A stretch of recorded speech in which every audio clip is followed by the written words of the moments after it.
Shalom Aleihim. Bapak Yahweh memberkati saudara sekalian. Malam hari ini saudara-saudara, saya akan memberikan satu materi yang sebetulnya kita semua sudah tahu. Tetapi karena saya sering ditanya oleh orang-orang yang menyaksikan video-video kita di Facebook, sehingga saya mengalami kesulitan untuk menerangkannya karena terlalu panjang. Tidak mungkin pula saya ketik via WhatsApp atau Telegram. Nah, oleh karena itu saya memberikan materi ini kembali agar supaya kita bisa mempelajarinya lagi, yaitu tentang meditasi. Nah, saudara yang terkasih, apakah meditasi itu? Menurut Kamus Bahasa Indonesia karangan Purwodarminto, meditasi itu sama dengan tefekur, renungan, diam memikirkan sesuatu dalam-dalam. Barangkali kalau digambarkan seperti ini kali. Tetapi saudara-saudara, kalau saya perhatikan bahwa penerangan ini masih kurang jelas. Nah, oleh karena itu kita berpikir, apakah benar meditasi itu memikirkan? Jelas tidak tepat. Karena meditasi itu bukan memikirkan, tetapi memfokuskan sesuatu bayangan atau imajinasi dari daya cipta kita. Nah, Bapak Ibu yang terkasih, seperti kita ketahui bahwa otak manusia itu terdiri dari dua bagian. Ini menurut Roger Sperry. Dia katakan bahwa otak manusia itu terdiri dari dua bagian yang mempunyai fungsi yang berbeda. Nah, oleh karena jasanya ini, saudara-saudara, beliau mendapatkan hadiah Nobel tahun 1981. Selain itu juga, dia menemukan bahwa saat otak kanan sedang bekerja, maka otak kiri cenderung lebih tenang. Demikian pula sebaliknya. Otak kanan, saudara-saudara, itu berfungsi dalam hal persamaan. Seperti misalnya khayalan, kreativitas, bentuk atau ruang, emosi, musik, dan warna. Itu ada di otak kanan. Daya ingat otak kanan bersifat panjang atau long term memory. Nah, bila terjadi kerusakan otak kanan, misalnya terjadi pada orang yang terkena penyakit stroke atau tumor otak, maka fungsi otak yang terganggu adalah kemampuan visual dan emosi. Ini sangat terganggu, saudara. Begitu juga dengan otak kiri. Otak kiri itu berfungsi dalam hal perbedaan. Misalnya saja angka, urutan, tulisan, bahasa, hitungan, dan logika. Daya ingat otak kiri itu bersifat jangka pendek atau short term memory. Bila terjadi kerusakan pada otak kiri, maka akan terjadi gangguan dalam hal fungsi berbicara, berbahasa, dan berhitung atau matematika. Jadi kalau saudara melihat otak kanan dan otak kiri itu memiliki fungsi yang berbeda. Ini yang otak kiri ini fungsinya adalah logika, ya otak kiri. Makanya kalau orang tidak memiliki iman karena otak kirinya banyak bekerja, logikanya kuat. Ya, nah oleh karena itu kita sebagai anak-anak Tuhan itu harus bekerja dua-duanya, antara logika dengan imajinasi. Otak kanan dan otak kiri itu bekerja bersama-sama. Nah, saudara-saudara, beberapa waktu yang lalu di Indonesia sempat digegerkan tentang otak tengah. Wah, ini ada lagi otak tengah, saudara. Yang namanya apa saya agak lupa itu ya dulu ya. Ya, otak tengah itu. Jadi anak kecil dilatih sedemikian rupa, nanti matanya ditutup dia bisa naik sepeda. Waktu itu saya sempat didatangi oleh kelompok mereka, cukup terkenal itu di Indonesia. Nah, pada waktu itu saya tertarik. Saya berkata, boleh nggak kalau saya mau ikut? Oh, nggak boleh, Pak. Loh, kenapa nggak boleh? Ya karena Bapak sudah usianya di atas 15 tahun. Oh ya, emang harusnya seberapa? Harusnya anak kecil sampai usia 15 tahun. Waduh, berarti saya sudah ketinggalan nih, nggak bisa ikut. Tetapi ternyata belakangan, saudara-saudara, ada kelompok anak-anak Rubik yang membongkar bahwa sebetulnya aktivasi otak tengah itu adalah sebuah penipuan. Faktanya, ketika anak-anak itu disuruh menebak sesuatu dan sebelah sininya ditutup dengan kertas, maka anak itu sudah gelagapan, nggak bisa apa-apa. Bahkan dari kelompok anak-anak Rubik, dia sampai berani mengatakan, siapa yang bisa, saya akan beri sebuah mobil. Tapi syaratnya ditutup sininya, nggak akan bisa. Jadi aktivasi otak tengah itu adalah penipuan. Saya lalu berpikir, pantas anak-anak kecil saja yang boleh. Kalau dia naik sepeda, dia akan dangak seperti ini. Jadi dia lihatnya dari sini, saudara. Ini sebuah penipuan. Jadi otak itu hanya ada kiri dan kanan.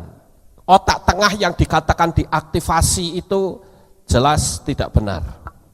Saya tidak akan berbicara tentang otak tengah, tetapi yang ingin saya bicarakan pada malam hari ini adalah meditasi.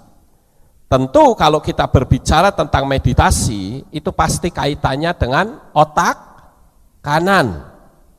Ya, saudara-saudara. Nah, oleh sebab itu kita perlu lihat apakah di kitab suci itu ada meditasi. Kalau saudara membaca di dalam kitab terbitan LAI, saudara tidak akan menemukan kata meditasi. Saya melihat di ILT juga ternyata tidak kita temukan kata meditasi. Kalau tidak ditemukan kata meditasi, kok Pak Lukas berani ngomong meditasi, apa itu tidak sesat? Ya kalau cuma acuannya kepada dua kitab itu, saudara bisa menganggap saya sesat. Karena meditasi itu identik dengan kepercayaan agama lain yang suka bermeditasi. Tetapi saudara, saya selalu mengatakan bahwa apa yang ada di atas muka bumi ini, itu selalu ada dalam kitab suci kita. Cuman perbedaannya adalah, ada orang yang mengetahui dan ada orang yang tidak mengetahui. Jadi karena saya mengetahui bahwa di dalam kitab suci berbahasa Ibrani itu ada kata meditasi, saya berani ngomong. Dan saya katakan bahwa setan itu tidak pernah menciptakan hukum baru. Tidak. Setan itu hanya menduplikasi, memutar balik, dan segala macam. Tapi semua yang ada di atas muka bumi ini, di kitab suci kita sudah tercatat. Seperti misalnya, orang bisa lari cepat sekali. Mungkin saudara berpikir, oh itu dunia magic. Tapi sebetulnya di dalam kitab suci kita itu ada tertulis. Bahkan saudara melihat Nabi Elia pada saat dia berkata kepada Raja Ahab bahwa akan turun hujan, maka kamu pulang dulu naik kereta. Begitu dia pulang duluan, ternyata Elia mengejar, tidak pakai kuda, dia bisa lari melebihi kecepatan kuda. Apakah itu magic? Tentu saja tidak. Mungkin saya bisa menyebut bahkan mbahnya magic. Ya. Jadi apa yang ada di dunia ini sebetulnya sudah ada di dalam kitab suci kita. Seperti ada dalam dunia persilatan, itu orang bisa berbicara dan semua orang bisa mendengar. Dunia persilatan kan begitu, saudara. Tetapi dalam kitab suci kita itu juga pernah ditulis. Kalau saudara membaca dalam kitab Yasher, ketika Yehuda itu marah kepada Yusuf, karena merasa Yehuda itu dipermainkan Yusuf, maka Yehuda itu marah dan dia mengaum luar biasa.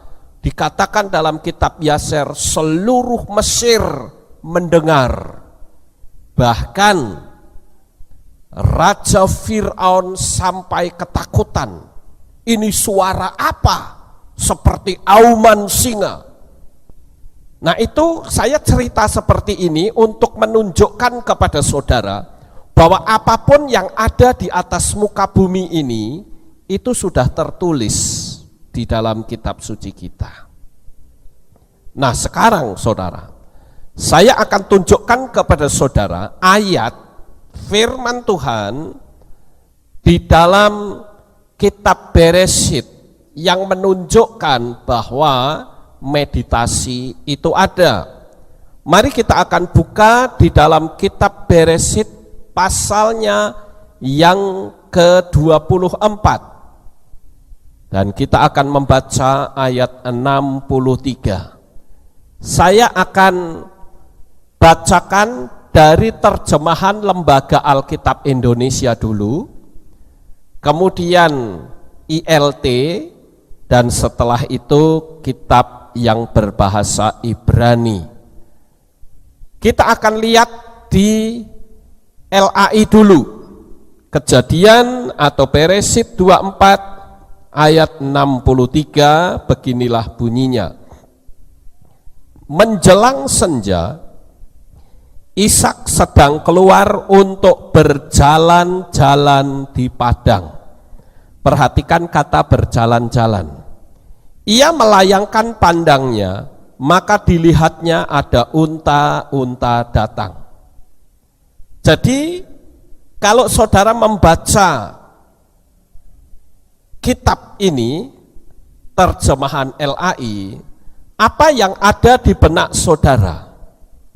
Saudara akan memiliki bayangan bahwa Ishak menjelang malam hari, ya, menjelang senja, itu menjelang malam hari, itu jalan-jalan di padang. Itu yang ada di gambaran pikiran kita.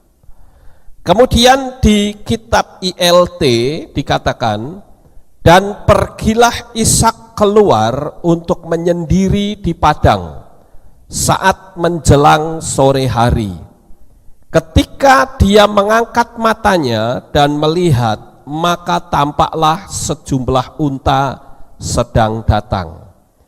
Di ILT itu kita menemukan sebuah gambaran yang agak berbeda dengan LAI.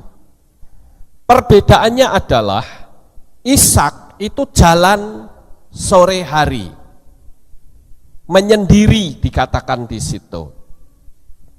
Menyendiri itu bisa saja duduk sambil lihat-lihat, pokoknya menyendiri, tidak ada orang yang menemani dia. Lalu kita membaca di dalam kitab teks berbahasa Ibrani. Di dalam teks berbahasa Ibrani, di sana dikatakan wayatse Yisak Lashua Besadeh Libnob Arab, dan seterusnya. Saudara perhatikan kata Yeshua. Apa sebetulnya Yeshua ini? Di dalam teks berbahasa Inggris dikatakan, and Isaac went out to meditate in the field at the eventide. Di sana dikatakan, dan Ishak pergi keluar untuk meditasi di padang pada waktu malam. Ya, eventide ini layap-layap antara sore dan malam. Begitu saudara. Beda lagi, karena di sini ada kata meditate. Meditate ini adalah meditasi kalau diterjemahkan di dalam bahasa Indonesia. Nah sekarang dari ayat ini saja maka sudah terjadi sesuatu yang berbeda antara kitab suci berbahasa Indonesia dan kitab suci berbahasa Inggris dan bahasa Ibrani. Jadi pantas kalau sampai hari ini banyak orang Kristen yang tidak bisa bermeditasi kecuali mereka yang berasal dari agama yang lain. Mereka punya latar belakang meditasi.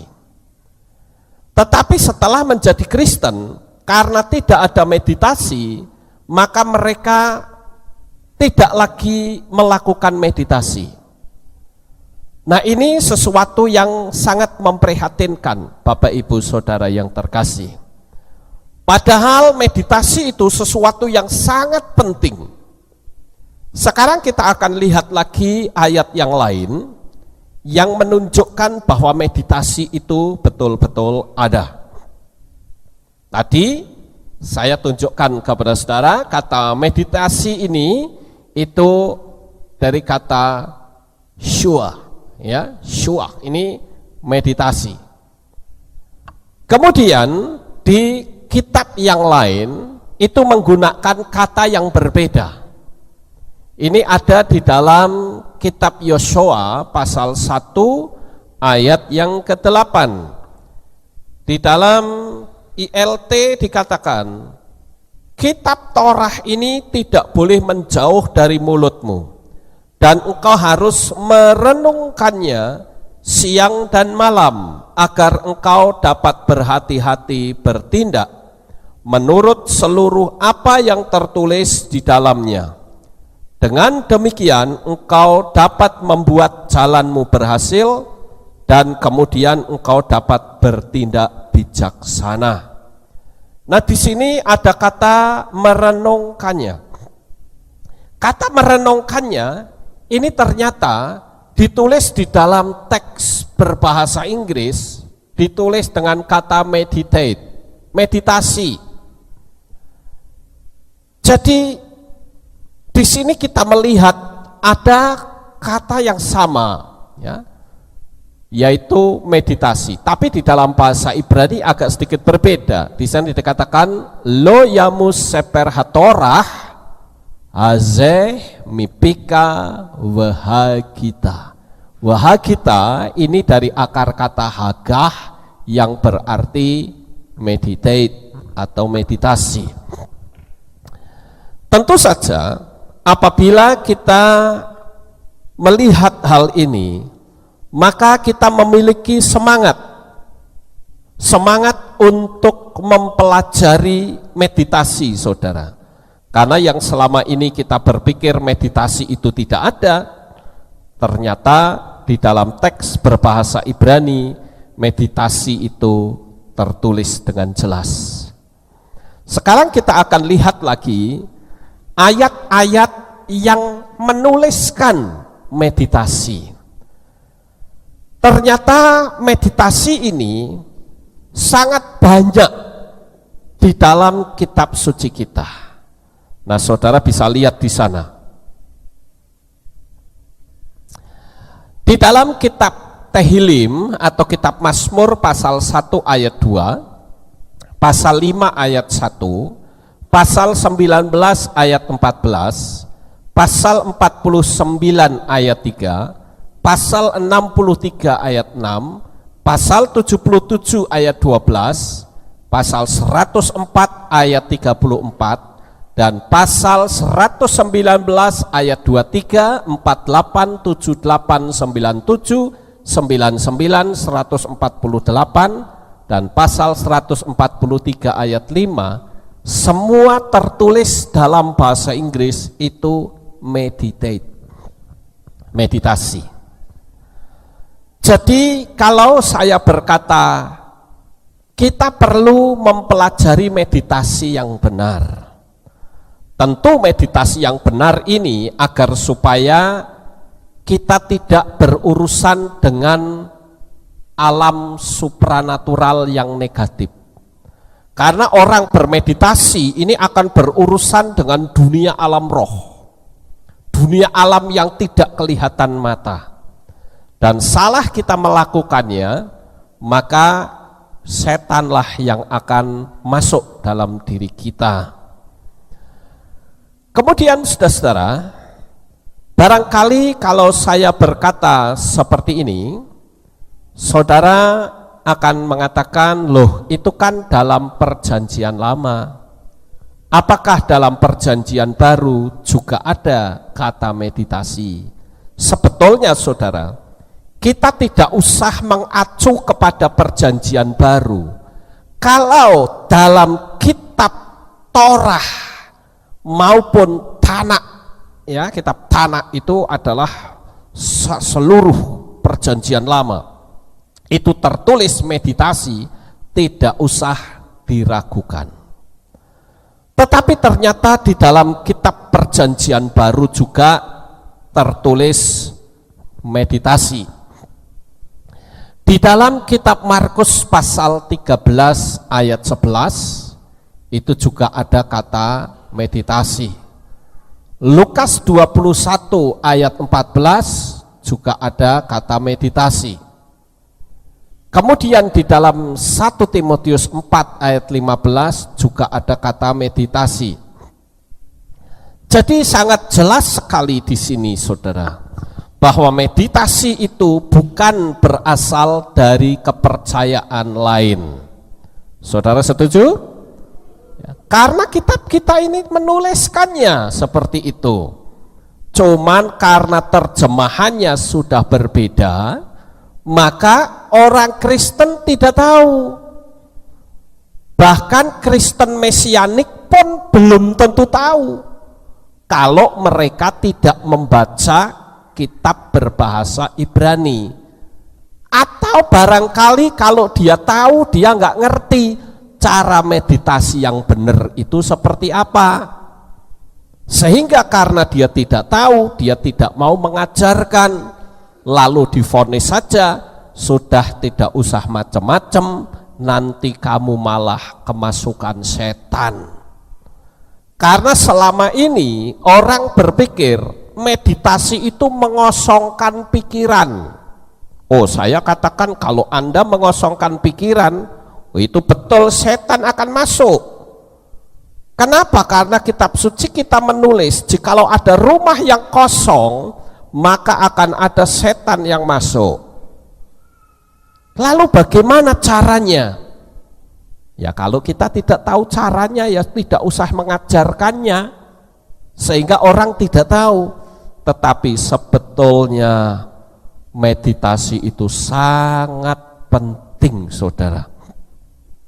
Lalu sekarang kita melihat terlebih dahulu, apa sih manfaat orang bermeditasi? Manfaat orang bermeditasi yang pertama adalah menghilangkan aura gelap. Hari Minggu yang lalu saya sudah berbicara khusus tentang aura. Saya tidak akan menerangkan kembali. Nah, orang yang auranya gelap ini tentu saja akan menimbulkan efek atau sikap yang negatif, seperti emosi, amarah, kebencian, kepanikan, kekecewaan, dan lain-lain. Nah, orang yang mengalami seperti ini, ya, maka orang tersebut diharuskan untuk bermeditasi. Melalui meditasi, maka akan terjadi penyembuhan. Energi-energi negatif itu akan berubah menjadi positif. Orang yang auranya buruk akan berubah menjadi baik. Memang kita tahu bahwa emosi, amarah, kebencian, kepanikan, kekecewaan, dan lain sebagainya itu ada penyebabnya. Tetapi yang jelas, mau penyebab apapun, kalau dia sudah masuk di ranah ini, kepanikan, kekecewaan, amarah, kebencian, maka auranya akan menjadi buruk. Dan orang yang auranya buruk akan menjauhkan diri dari pintu berkat, menjauhkan diri dari pintu rezeki. Oleh karena itulah Bapak Ibu yang terkasih, kita perlu belajar untuk bermeditasi. Yang kedua, apakah manfaat bermeditasi? Manfaat bermeditasi yang kedua yaitu menenangkan pikiran yang tegang, mengalami tekanan yang hebat, atau orang yang cenderung egois. Kalau orang mengalami seperti ini, maka dia pun harus masuk ke dunia meditasi.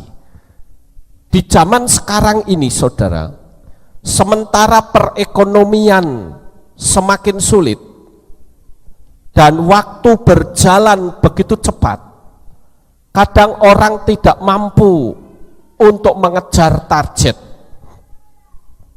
Akibatnya pikiran menjadi tegang. Orang kontrak rumah 2 tahun baru dijalani seolah-olah baru kemarin pindahan. Ternyata sudah hampir pindah lagi. 2 tahun terasa cepat sekali. Apalagi kalau kontraknya mahal. Sementara income per bulannya sangat sedikit, tidak memenuhi target. Orang akan pusing, orang akan tegang. Dan ketegangan pikiran itu justru akan bisa menimbulkan penyakit. Penyakit macam-macam. Begitu juga kalau sudah masuk ke lebih dalam, yaitu stres. Orang bisa saja menjadi gila. Oleh karena itulah pentingnya kita belajar meditasi. Kemudian saudara-saudara, yang ketiga, apakah manfaat meditasi? Meditasi itu bisa mencari inspirasi atau ilham. Pikiran manusia itu memiliki kekuatan yang sangat luar biasa. Saudara tahu adanya mobil, adanya gergaji mesin, adanya tank, bulldozer, dan lain-lain, itu sebetulnya adalah hasil dari pikiran manusia yang dicetuskan di alam fisik. Sama seperti mimbar yang ada di samping saya ini. Orang bisa bikin mimbar ini, pasti sebelumnya dia punya konsep terlebih dahulu di pikirannya. Saya pun tidak bisa menyampaikan materi khotbah kalau saya tidak banyak bermeditasi, saudara. Pikiran yang kacau, pikiran yang panik, tidak mungkin bisa menyiapkan khotbah sepandai apapun orang itu. Kalau cuman asal ngomong sih bisa saja. Saya punya banyak sekali materi-materi khotbah. Tetapi kalau itu tidak sesuai dengan apa yang Tuhan mau untuk saya sampaikan, nggak akan bisa mendatangkan berkat buat orang lain. Jadi saya harus bermeditasi dulu. Saya mencari ilham di dunia alam supranatural. Tuhan, saya harus bicara apa? Seperti kemarin, berarti khotbah hari ini. Setelah saya khotbahkan sekarang, besok pikiran saya sudah mulai berpikir lagi, banyak merenung lagi. Saya hari Sabat harus khotbah apa ya? Nanti setelah itu saya berpikir lagi, hari Minggunya saya nyampein apa ya? Nah, itu dibutuhkan ketenangan pikiran, saudara. Tanpa kita memiliki ketenangan pikiran, mustahil kita bisa menyiapkan satu materi khotbah. Begitu juga kita melihat LCD proyektor yang kita miliki ini. Itu pun hasil dari orang merenung bagaimana mengatasi sesuatu untuk supaya orang bisa menerangkan dengan presentase secara baik. Oh, dia bikin LCD proyektor. Jadi apapun yang ada, yang kita lihat secara fisik, itu sebetulnya hasil dari sebuah pikiran yang tidak nampak. Itulah manfaat yang ketiga dari orang bermeditasi. Kemudian saudara-saudara, yang keempat, apakah manfaat bermeditasi? Yaitu memulihkan kerohanian atau kekuatan rohani yang mengalami kelesuan. Ini di dalam kitab Yesaya pasal 30 ayat 15 ada kata bahasket.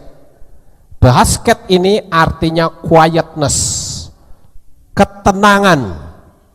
Jadi ketika seseorang itu tenang, maka di situ akan muncul kekuatan, saudara. Makanya di dalam kitab itu dikatakan, di dalam tinggal tenang terletak kekuatan. Kekuatan siapa? Kekuatan kita. Jadi disinilah pentingnya kita belajar bermeditasi.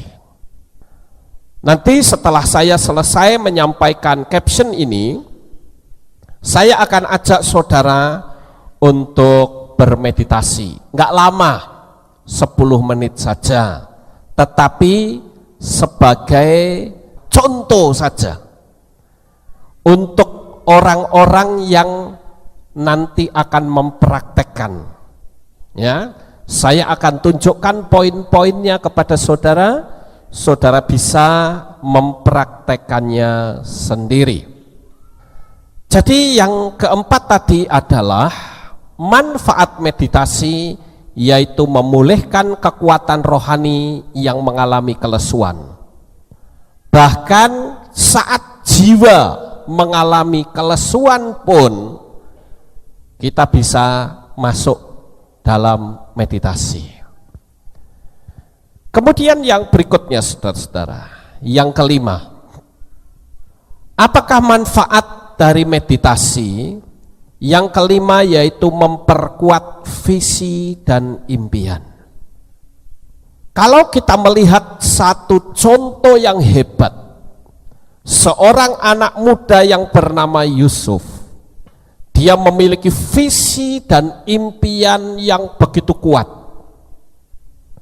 Dan visi impiannya itu betul-betul dia kunci di dalam hidupnya, sehingga tidak ada orang yang bisa mengambil visi dan impiannya, sekalipun Yusuf harus dimasukkan ke dalam sumur. Kalau saudara melihat kasus Yusuf ini, saudara, pada saat Yusuf sudah mendapatkan keberhasilan, sudah mendapatkan apa yang menjadi visi dan impian, 13 tahun kemudian dari sejak dia memiliki visi dan impian itu, maka ketika kakak-kakaknya datang, mereka menyesal luar biasa dan berkata, saya minta ampun, saya minta maaf sama kamu ya, dulu kamu tak cemplongke ke sumur, kamu tak jual. Coba saudara lihat, apa jawaban Yusuf? Yusuf berkata, kamu tidak usah berpikir seperti itu, tapi justru oleh karena perbuatanmu itulah aku bisa seperti sekarang ini. Jadi kadangkala ketika seseorang mendapatkan atau memiliki visi dan impian yang besar, kadangkala orang berpikir, kok faktanya seolah-olah status saya menjadi semakin turun. Nah, kadang kita sudah ngelokro dulu, saudara. Tapi Yusuf tidak seperti itu.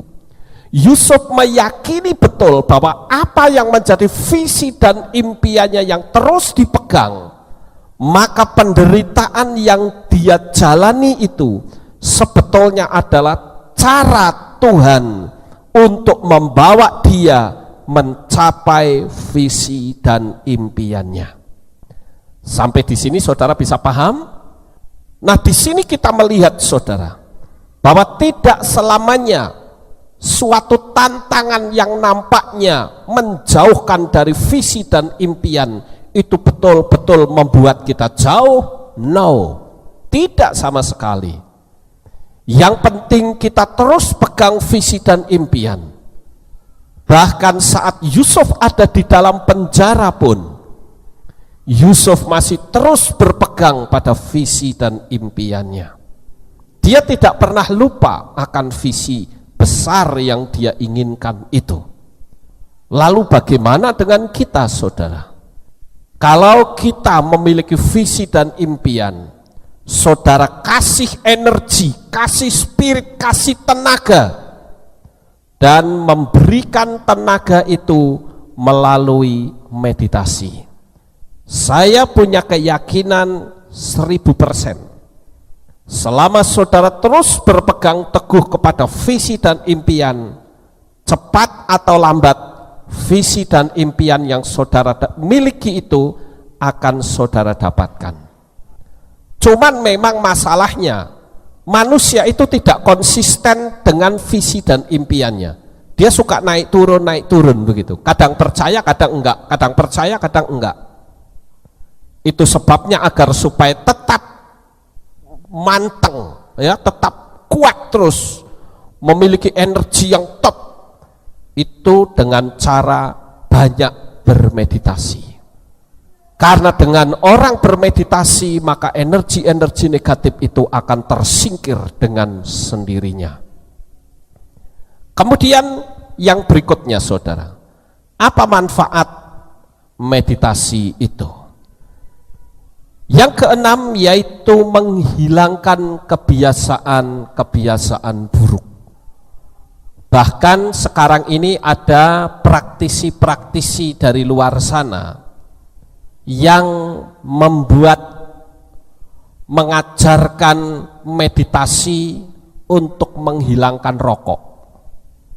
Bahkan ada juga orang bermeditasi untuk membuat dia memiliki kekuatan yang luar biasa untuk bisa menghilangkan kebiasaan-kebiasaan buruk yang lain yang mengikat di dalam kehidupannya. Nah, itu adalah manfaat dari meditasi. Sekarang kita akan masuk lebih dalam lagi, saudara, yaitu tentang tahapan-tahapan meditasi. Saya ingin saudara mempraktekkan ini. Jikalau saudara memiliki problem dari poin 1 sampai poin yang ke-6 tadi. Sekarang tahapan-tahapan meditasi yaitu persiapan terlebih dahulu. Yang pertama adalah cari tempat yang nyaman, yang tidak terganggu oleh apapun. Kalau saudara mau bermeditasi, sebaiknya HP dimatikan. Bel pintu juga dimatikan. Cari saja tempat yang aman sehingga saudara tidak terganggu. Cuman kalau orang yang rumahnya itu memelihara anjing, kadangkala sulit untuk bermeditasi karena pasti akan terganggu gonggongan anjing. Saudara boleh mencari tempat yang nyaman, apakah itu di kebun atau di kamar. Kalau di kebun seperti ini, di luar, ini adalah metodenya Yitzhak. Dia keluar, dia cari tempat yang tenang, dan dikatakan pada sore hari mereka atau Yitzhak ini keluar untuk bermeditasi. Kenapa sih sore? Karena sore tidak ada gangguan. Kalau misalnya kita mau meditasi pagi, boleh enggak? Oh, boleh saja. Tapi intinya adalah jangan sampai ada gangguan. Cari tempat yang nyaman. Saudara boleh cari di kebun, boleh di bukit batu, boleh di pantai, boleh di kamar tidur, boleh di ruang tamu, boleh di mana saja. Pokoknya cari tempat yang nyaman. Kemudian saudara-saudara, yang kedua adalah lepaskan semua yang berunsur logam. Ya, misalnya saja saudara punya jam tangan, seperti saya punya jam tangan. Jam tangan saya ini kan pakai stainless. Ini harus dilepas. Cincin, giwang, kalung, gelang harus dilepas semua. Karena unsur logam itu akan menggrounding alam supranatural kita, ngeground. Oleh karena itu saudara-saudara, lepaskan semua. Kita itu sepertinya apa? Kosong di hadapan Tuhan. Kita nggak ada apa-apanya. Jadi tahapan yang kedua ini jangan sampai lupa. Ada anting pun anting harus lepas. Pokoknya semua yang bernuansa logam harus dilepas. Ikat pinggang dilepas enggak? Lepas kalau dia berunsur logam. Kemudian yang berikutnya saudara-saudara, yang ketiga yaitu pejamkan mata. Enggak ada orang meditasi matanya mentolo, itu enggak ada saudara. Kecuali kalau konsentrasinya sudah bagus. Wah, itu lain masalahnya.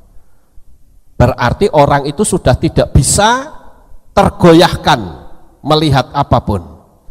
Tetapi sebaiknya pejamkan mata. Kemudian tarik nafas dalam-dalam. Tahan sebentar ya, sampai 2 sampai 3 detik ya. Baru setelah itu dihembuskan dari mulut. Tarik nafas dari hidung, tahan sebentar, 2 atau 3 detik, lepaskan. Ya. Lakukan terus sampai merasakan ketenangan. Mau berapa lama? Mungkin saudara akan bertanya seperti itu.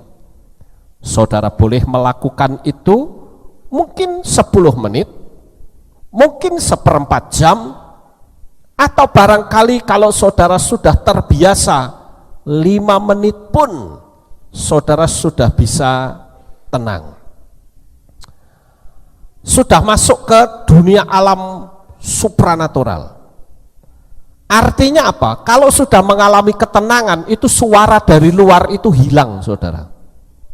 Makanya ada orang dari kepercayaan lain itu setiap kali mau meditasi dia duduk diam tapi menggunakan kayak batok, tahu enggak? Kayak tempurung gitu loh. Terus dibunyikan.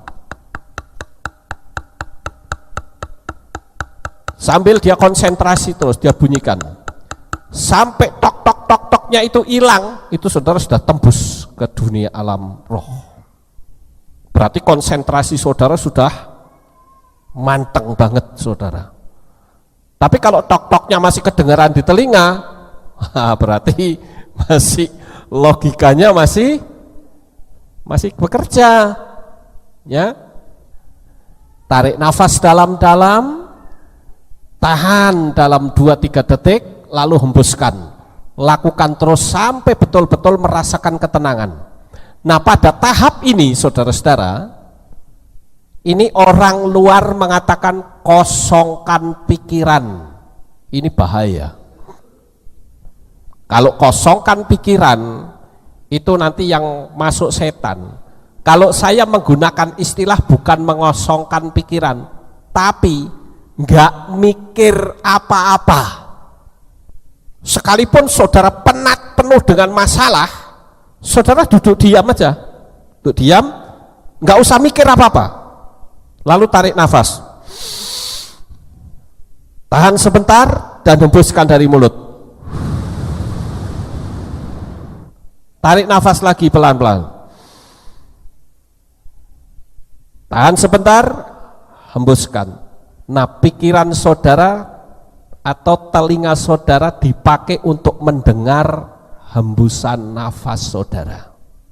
Sampai di sini paham? Kecuali yang tuli. Ya, kalau yang tuli tidak bisa, saudara.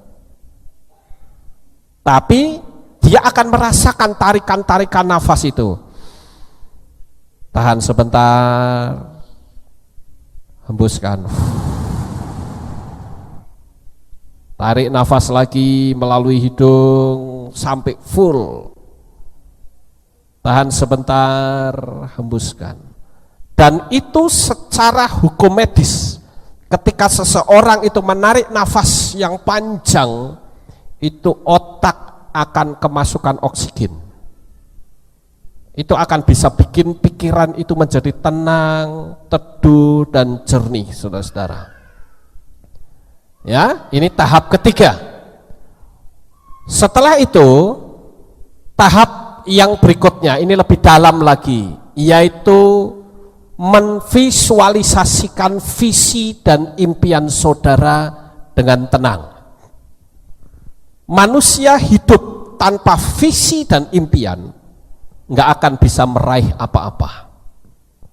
Ibarat seperti kapal yang berlayar tetapi tidak tahu arah tujuan. Wes pokoknya kapalnya kemambang, dinaiki orang nggak tenggelam, mau kemana wes karep-karepe. Nggak bisa seperti itu, saudara. Orang harus punya visi dan impian. Misalnya saudara punya visi, oh saya ingin memiliki titel. Nah, saudara mesti visi itu digambarkan. Saudara sedang diwisuda, saudara ingin punya rumah, bayangkan, oh saya punya rumah. Masuk dalam alam bayangan. Tapi untuk tahap yang keempat ini, saudara-saudara, itu adalah saat tahapan ketiga sudah betul-betul mantap, baik, nggak kacau. Karena pikiran manusia itu kadang liar. Baru kita duduk begini, mau bayangin visi dan impian, nanti banyak komentar-komentar yang muncul, saudara. Ada yang ngomong, mana bisa kamu, mbah buyutmu itu dari orang kere semua, nggak mungkin kamu bisa kaya. Terus ada lagi yang ngompori lain, oh jangan takut, pasti berhasil. Ada lagi yang ngomong lagi, emang duitnya siapa yang bisa ngangkat hidupmu, kayak kamu sekolah aja nggak berhasil kok, macam-macam. Banyak komentar, saudara.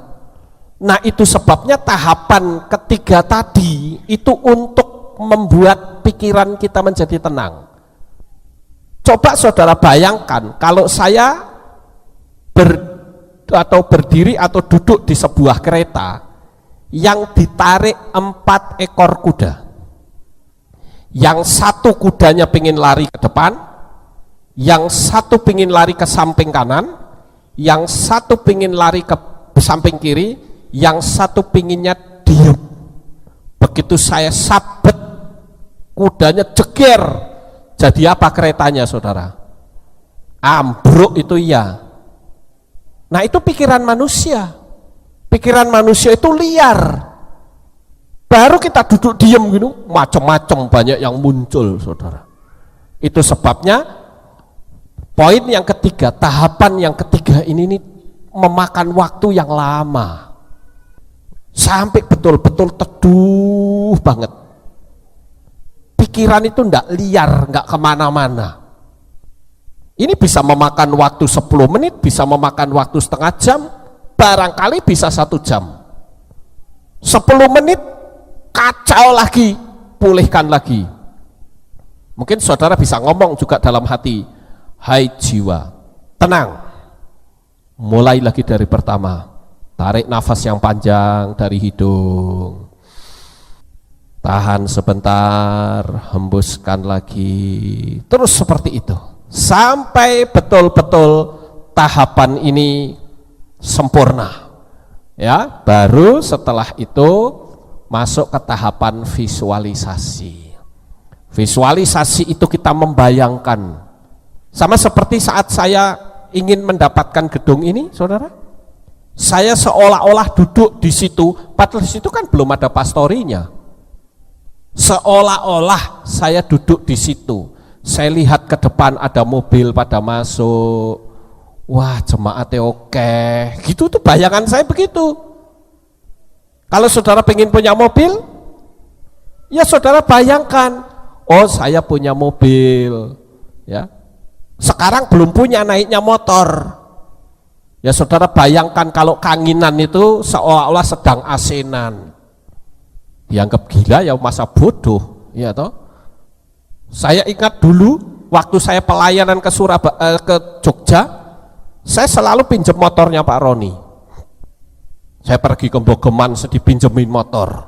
Waktu itu saya ingat Yamaha, entah Yamaha apa itu. Ya. Pakai Yamaha, saya ke sana ke Jogja. Tapi waktu kedinginan, kena angin, saya bayangkan seolah-olah saya sedang asenan di mobil. Nah sekarang benar-benar asenan di mobil, saudara. Ya. Nah ini visualisasi itu seperti itu. Ya. Dan saya bersyukur jemaat di sini banyak yang mempraktekkan dan sudah banyak yang berhasil. Saya ingin saudara bisa membayangkan itu. Apa yang menjadi visi dan impian. Kemudian yang berikutnya, tahapan yang kelima, katakan dalam hati saudara, saya layak mendapatkan semuanya ini. Misalnya saudara punya gambaran, oh saya ingin punya rumah kayak begini. Saudara bayangkan, saya layak mendapatkan itu. Gak usah mikir, saudara nanti dapat duitnya dari mana, itu bukan urusan saudara. Orang bermeditasi itu tidak urusan sama orang lain, tapi urusan pada diri sendiri dengan visi dan impiannya. Ya, bayangkan saja apa yang menjadi keinginan saudara. Dan saudara mengatakan di dalam hati ini, saudara rasakan gitu loh. Oh, ternyata punya mobil, yo seneng gitu ya. Walaupun nanti jalanannya makin tambah banyak ya saudara ya, makin banyak mobil-mobil. Sekarang saja sudah jalanannya macet di mana-mana. Ya, tapi nggak apa-apa, saya restui saudara punya mobil semuanya, amin. Kemudian yang berikutnya saudara, catatan tambahan. Jika ada musik meditasi, saudara boleh memakainya. Saudara bisa download di YouTube, banyak sekali. Bahkan saya melihat ada musik meditasi itu panjangnya 8 jam. Nggak tahu tuh meditasi macam apa itu ya. Mungkin untuk restoran itu bisa ya. Putar musik itu sudah, orang sudah nggak perlu mikir-mikir, bunyi sendiri selama 8 jam. Ya. Atau mau menggunakan versi alam, di YouTube juga ada. Jadi suaranya itu seperti suara seolah-olah saudara ada di luar. Ya. Ada di alam begitu. Ada suara burung, ada suara air, ada suara semacam kayak geluduk atau apa, macam-macam saudara. Saya punya banyak musik-musik meditasi ini. Saudara boleh menggunakan headset, boleh saja. Tetapi kalau menggunakan headset itu mengandung unsur logam, lah ini repotnya di situ. Paling musik pelan-pelan lah ya, di samping ya, pelan-pelan. Kemudian yang berikutnya saudara, kalau saudara ada di rumah atau di dalam ruangan, usahakan untuk cahayanya tidak terlalu terang tapi redup, tapi juga tidak gelap, redup gitu loh. Mungkin bisa pakai kayak cahaya lilin, ya lilin 5 atau berapa gitu ya, tergantung ruangannya saudara. Tujuannya apa sih? Tujuannya adalah supaya otak kita segera masuk ke gelombang alfa. Ketika kita bermeditasi masuk ke gelombang alfa itu enak sekali rasanya. Ini yang harus kita ketahui. Kemudian yang berikutnya saudara, jika di hati muncul kata-kata negatif, ini kan bayangan-bayangan toh. Ketika muncul kata-kata negatif, masa iya sih kamu bisa sampai ke Belanda? Nggak mungkin deh. Masa iya sih kamu bisa pergi ke Israel? Nggak mungkin deh. Masa iya sih kamu bisa pergi ke Amerika? Nah, kalau saudara sudah mulai ada suara seperti itu, cara yang paling tepat adalah buatlah questioner. Apa sih maksudnya buat questioner ini? Kalau ini begini saudara, ketika saudara membayangkan aku pasti sampai ke Israel, ini contoh, pasti akan muncul kata-kata begini, mau ke Israel, emang duitnya siapa? Muncul kata-kata itu, emang duitnya siapa? Satu ya, kamu pergi ke Israel, siapa yang akan bayari? Siapa yang akan bayari?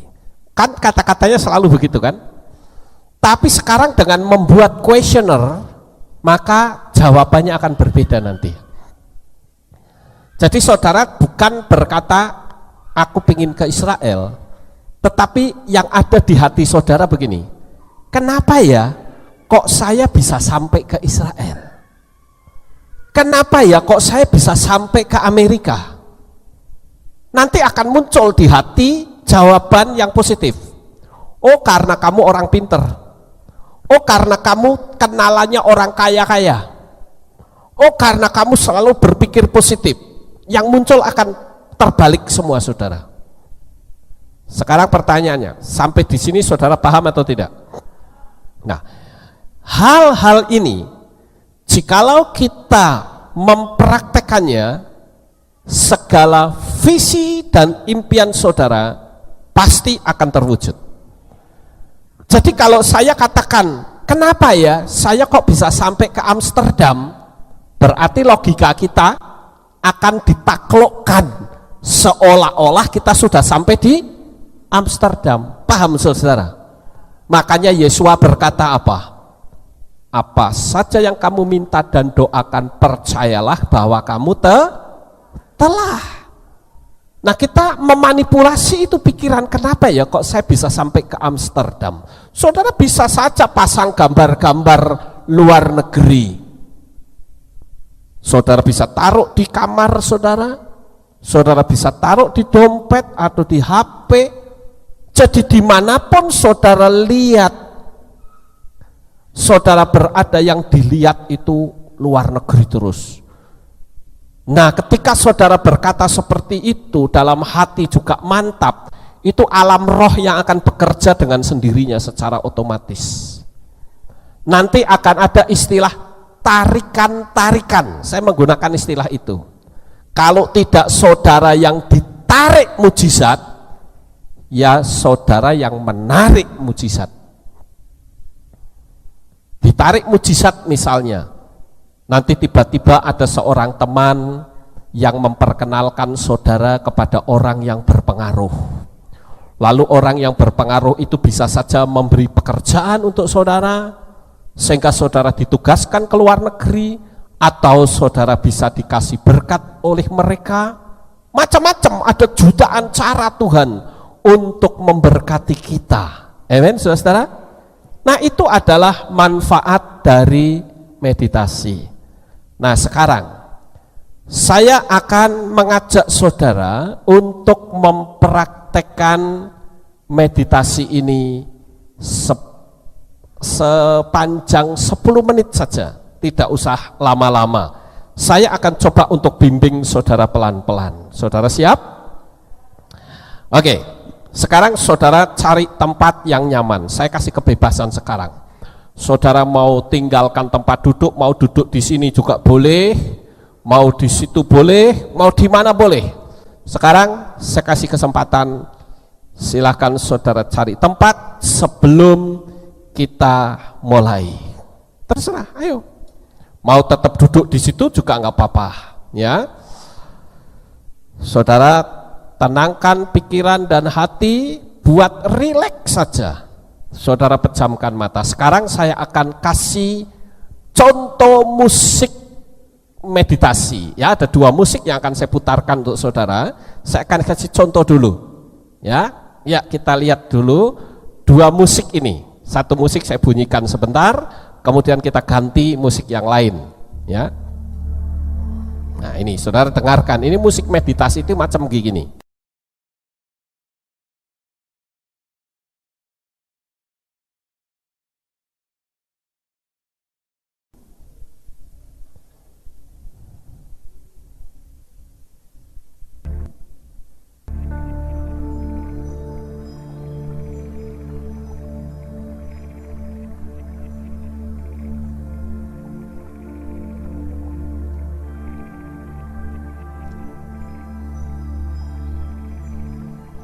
Nah, ini saudara kalau mulai seperti ini ya, nanti kita mulai pejamkan. Nanti saya akan bimbing saudara ya, kita dengerin.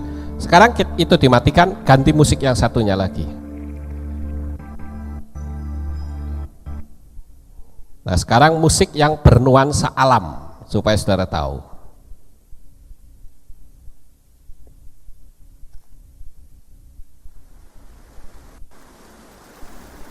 Nah, saudara dengarkan, nuansanya alam.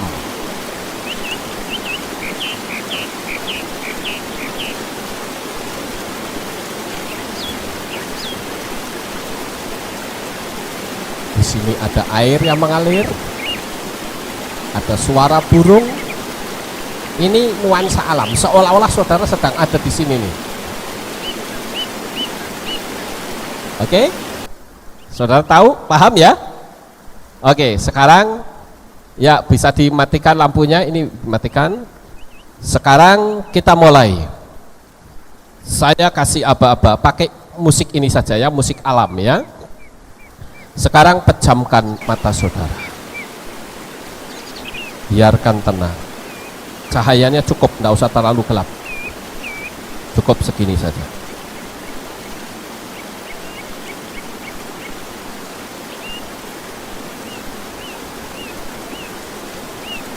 Pejamkan mata.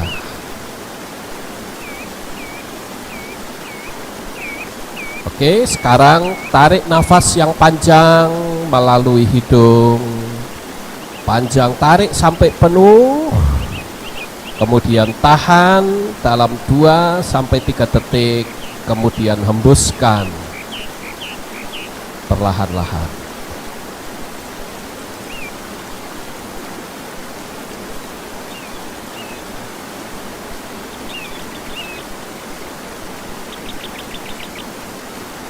Tarik nafas yang panjang,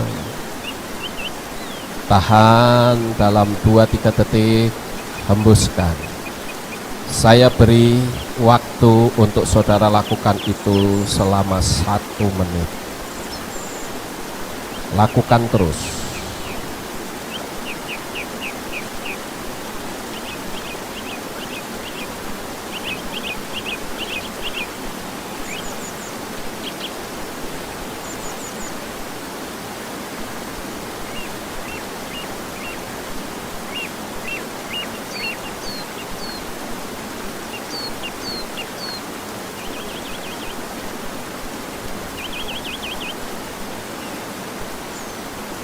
Saudara tidak usah mikir apa-apa, dengarkan saja musik alam itu. Tarik nafas yang panjang, tahan sebentar, dan hembuskan. Gak usah mikir apa-apa, biarkan pikiran dan hati saudara menjadi tenang.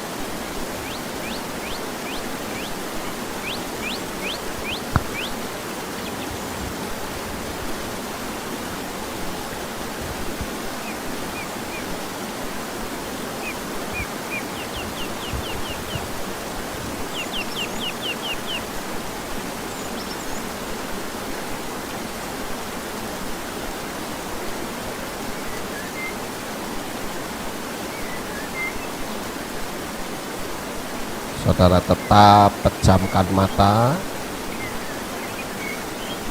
tarik nafas yang panjang, tahan sebentar, dan hembuskan.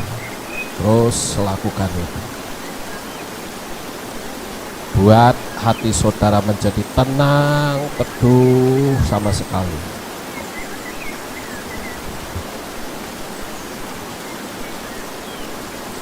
Semua beban, semua pikiran jangan dibawa.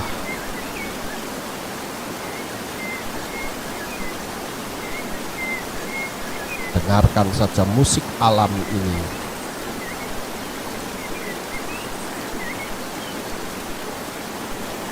Tarik nafas yang panjang, terus lakukan itu. Saya beri kesempatan sampai betul-betul menjadi tenang. Kita masuk ke tahapan berikutnya. Saya beri kesempatan.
Saudara terus lakukan itu.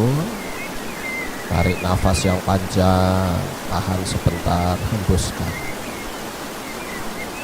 Jangan berubah tarikan nafas saudara.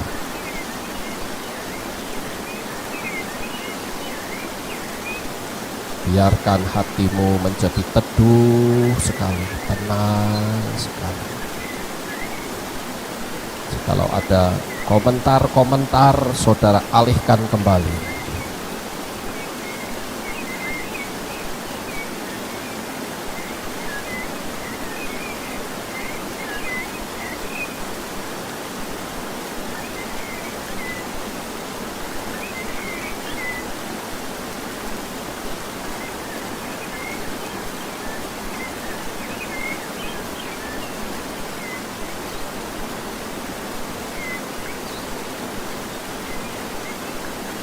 Oke, sekarang kita masuk ke tahapan yang kedua.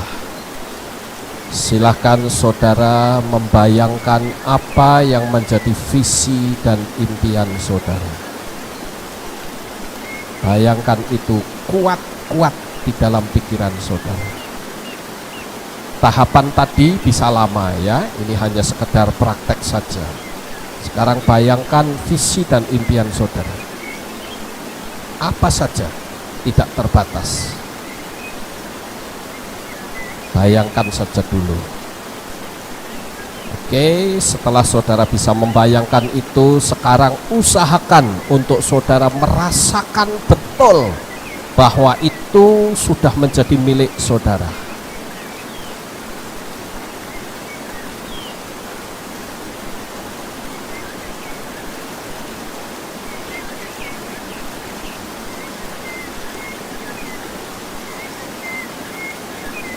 Untuk nafasnya tetap tidak berubah. Tarik nafas yang panjang, tahan sebentar, hembuskan. Tidak berubah untuk nafasnya.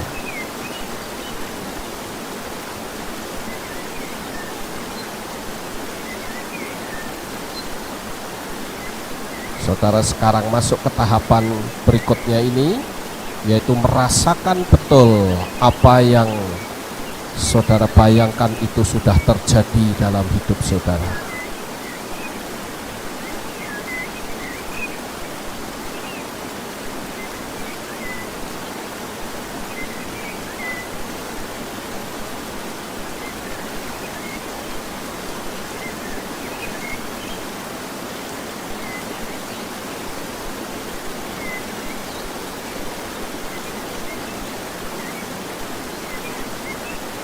Pada tahap ini, jikalau ada keraguan, segera buat pertanyaan atau kuesioner seperti tadi.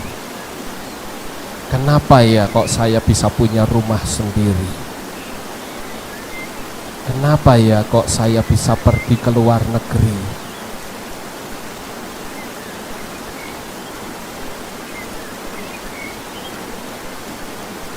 Sambil saudara merasakan indahnya bayangan itu terjadi dalam hidup saudara.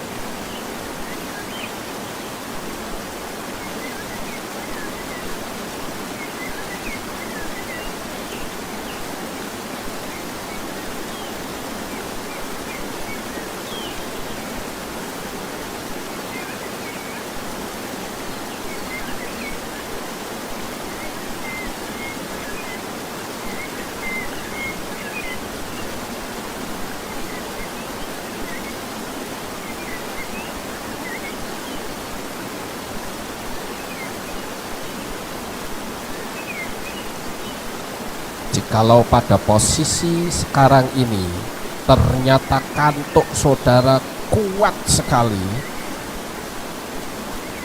segera saudara katakan, terjadilah. Jangan sampai saudara tertidur, tapi menjelang saudara tertidur, saudara katakan, itu sudah terjadi.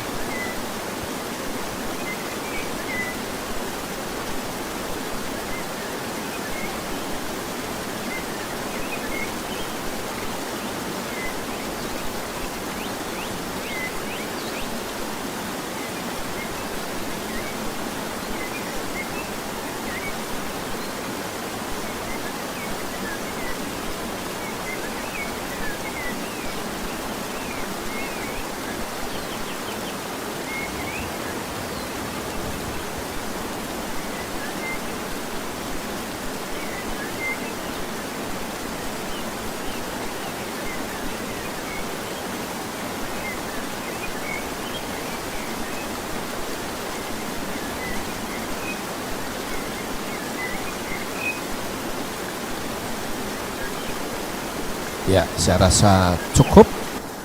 Kita bisa buka mata semuanya, saudara-saudara. Lampu bisa dinyalakan kembali, musik bisa dimatikan.